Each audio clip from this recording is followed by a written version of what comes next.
பிரியமானவர்களே, இயேசுவின் நாமத்தினால் உங்களை வாழ்த்துகிறேன்.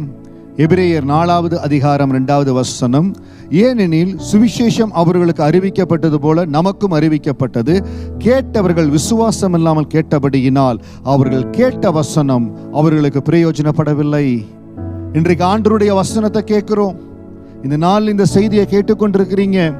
எப்பொழுது தேவனுடைய வார்த்தையை கேட்டாலும் எந்த வசனத்தை கொண்டு ஆவியானவர் உங்கள் இருதயத்தில் ஒரு பாதிப்பை கொடுக்கிறாரோ, நம்ம கேட்கிற எல்லா வசனத்திலையும் ஆவியானுடைய ஆசீர்வாதம் இருக்குது.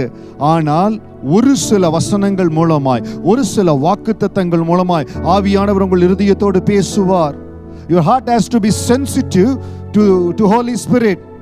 ரொம்ப சென்சிட்டிவா இருக்கணும்.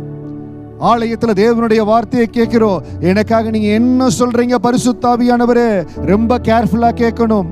ஜெபத்தில் ஆவியானுடைய பாதத்தில் காத்திருக்கிறோம், எனக்காக நீங்க என்ன சொல்றீங்க ஆண்டவரே. அவர்கள் கேட்ட வசனம், கேட்டவர்கள் விசுவாசம் இல்லாமல் கேட்டபடியினாலே அவர்கள் கேட்ட வசனம் அவர்களுக்கு பிரயோஜனப்படவில்லை. கேட்கிற வசனத்தை விசுவாசத்தோடு, ஆண்டு கொடுக்கிற வாக்குத்தத்த விசுவாசத்தோடு, இந்த புதிய வருடத்தில் ஆண்டு வாக்குத்தத்தங்களை கொடுத்து இருக்கிறார். ஆண்டவரே, நீங்க கொடுத்த வாக்குக்காய் நன்றி. எனக்கு இந்த ஆண்டு இந்த வாக்கு கொடுத்திருக்கிறாரு, இந்த வாக்கின்படியா நடக்க போகுது. அந்த ஆண்டு கொடுத்துக்கிற வாக்குத்தத்துக்கும் எனக்கு சம்பந்தமே இல்லையே. ஆபிரகாம் அழைத்த பொழுது அப்படித்தான், ஆண்டு அழைத்த அழைப்புக்கும் ஆபிரகாமுக்கு சம்பந்தமே இல்லை. உன்னை பெரிய ஜாதி ஆக்குவனாரு, ஒண்ணுமே இல்லையே. ஆபிரகாம் இடத்துல பிள்ளையே இல்லையே. வெறுமையின் சூழ்நிலை தான். அவன் ஒருவனாய் இருந்த பொழுது அவனை அழைத்து அபிஷேகம் பண்ணினேன்னு சொல்லி அந்த தேவ மனிதனை குறித்து சொன்னது போல, இன்றைக்கு வெறுமையின் நிலையில ஒன்றுமே இல்லாமல் இருக்கிற பொழுது வாக்கு கடந்து வந்திருக்கிறது. கேட்டவர்கள் விசுவாசம் இல்லாமல் கேட்டபடியினாலே அவர்கள் கேட்ட வசனம் அவர்களுக்கு பிரயோஜனப்படவில்லை. ஆவியானவர் உங்களோடு பேசிக்கொண்டிருக்கிறார். ஆனால் இந்த வசனம், இந்த வாக்கு தத்துவம் எனக்கு நிறைவேற என்ன சாத்தியம்னு கேட்காதீங்க. ஆண்டு கொடுத்த வாக்கை உங்க இருதயத்தில் சுமந்து கர்த்தருடைய வாக்கின்படி நடக்கும், ஆவியானுடைய வாக்கின்படி நடக்கும். அதை நடத்த வல்லமையுள்ளவர் சென்று விசுவாசத்தோடு அறிக்கை செய்யுங்க.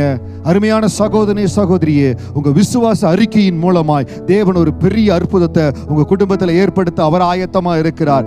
தேவன் ஆயத்தமா இருக்கிறார். தயவு செய்து அற்புதத்தை இழந்து போகாதீங்க. விசுவாச அறிக்கை ரொம்ப முக்கியம். விசுவாசத்தோடு நான் ஜெபிக்க போறேன், கர்த்தர் கொடுத்த வாக்குத்தத்தம் நிறைவேற சாத்தியம் இருக்குதா இல்லையா, நடக்குமா நடக்காதா, இல்லவே இல்லை.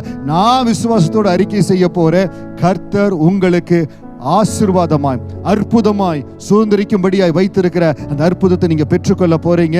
அடைக்கப்பட்ட கர்ப்பங்கள் திறக்கப்பட போகிறது.